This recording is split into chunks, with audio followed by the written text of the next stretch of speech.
একেবারে অমিলভাবে ভাবির আর আমার মিল হয়ে গেল আজকে কালার ম্যাচিং অনেকটা। কেউ জানতাম না কে কোন কালার পরবো।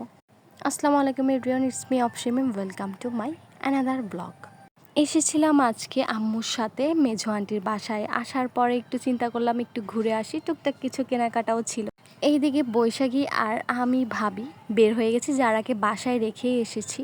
বড়বাজারে ঢুকতেই এই মাটির দোকানগুলো খুব ভাল লাগে। বিভিন্ন রকমের জিনিস পাওয়া যায়, মাটির পাতিল থেকে শুরু করে প্লেট সব কিছু। আমরা হেঁটে হেঁটেই যাচ্ছিলাম, অনেকটা পথ, তাও হেঁটে যাচ্ছিলাম। আমাদের হেঁটে যেতেই ভালো লাগে। আসার সময় হেঁটে এসেছিলাম।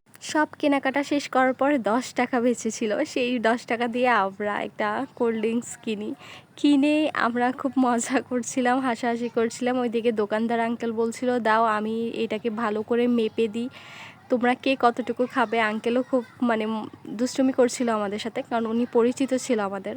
এদিকে খুলতে পারছিলাম না, তাই আঙ্কেল কেচি দিয়ে সুন্দর করে এটা কেটে দিচ্ছে। একটা সময় এক একজন এক এক দিকে চলে যাব, সবাই সবার সংসার নিয়ে বিজি হয়ে যাব, কিন্তু এই সুন্দর মুহূর্তগুলো আর ফিরে পাবো না।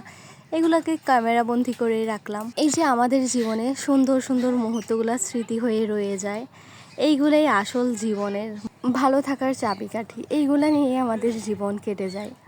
আমরা তিনজন যখন একসাথে থাকি অনেক মজা করি, আর যদি বৃষ্টি আপু থাকে তাহলে তো আরও কথা নেই, আরও বেশি মজা হয়। তবে বৃষ্টি আপু এখন নেই, ওকে খুব মিস করছিলাম, যে ও থাকলে আরও মজা হয়। আল্লাহ হাফেজ। আজকে ভিডিওতে